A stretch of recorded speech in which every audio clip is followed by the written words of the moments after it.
Lee wants Tennessee to pay for students to attend private school. Now, this is already happening in Davidson, Hamilton, and Shelby counties, and some districts are not giving it a glowing review.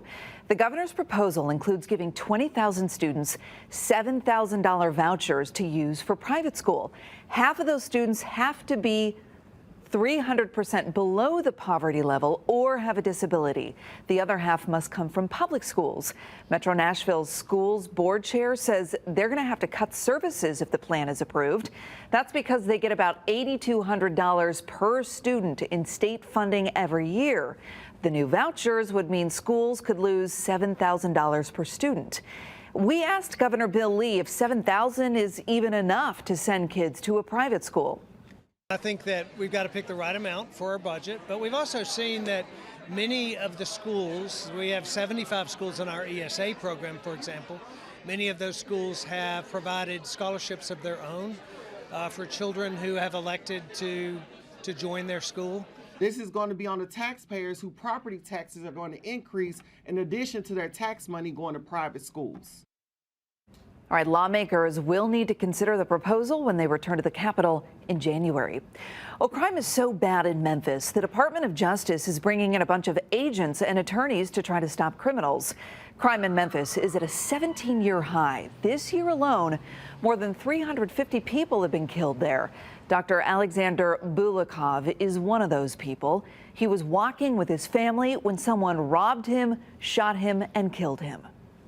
I believe no matter who you are, what neighborhood you're in, and what time of day it is, you should be able to go out on a simple walk or run without fearing that someone is going to attack or kill you. Well, the DOJ is still investigating the Memphis Police Department. They say they're looking into allegations of discrimination, improper use of force, and unlawful searches. It turns out it was well known there was a good chance an accused child rapist would try to escape. But Sean Williams was driven from Kentucky to Tennessee anyways. And during that transport, he got away. As Harry Sullivan at WVLT in Knoxville explains, the FBI is now investigating. Well, we've got new details this morning about the man that was captured after a months-long escape when he got out of a jail transport in Greenville, Tennessee. Take a look at this. This is Sean Williams. He escaped in October. U.S. Marshals say they knew he was a flight risk ahead of his escape. Inmate Sean Williams was on the run for more than a month. It was during a prison transport from Kentucky that he kicked out a van's window and escaped near the federal courthouse in Greenville. He was being moved by the Laurel County Jail in Kentucky. U.S. Marshal David Jolly says he's been in this role for quite a long time and hasn't seen anything like this in many years. The FBI now leading an investigation into how this happened. It was well known that Sean Williams was a high-profile potential escape risk, and that had been made known throughout the process when he was moved to Laurel County from Washington County.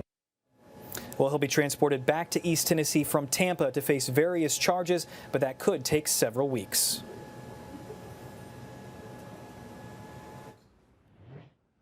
All right, talking about your forecast, a warm up and rain for some of us. First Alert meteorologist Stefano DiPietro is here with the forecast where you live. Stefano. And it was very cold the last couple of days, but we're finally going to see things turn around and also get some much needed rain across the state. It's not going to be drought busting rain, but it may help out just a little bit. Temperatures this afternoon easily into the 50s, might even get near 60 out near Memphis, Jackson, and Tiptonville. 57 Nashville, Chattanooga, 54 Knoxville right near 50. Cloud cover starts to mix in overnight tonight, but we should actually start tomorrow with some sunshine, and it won't be as cold as it's been the last couple of mornings.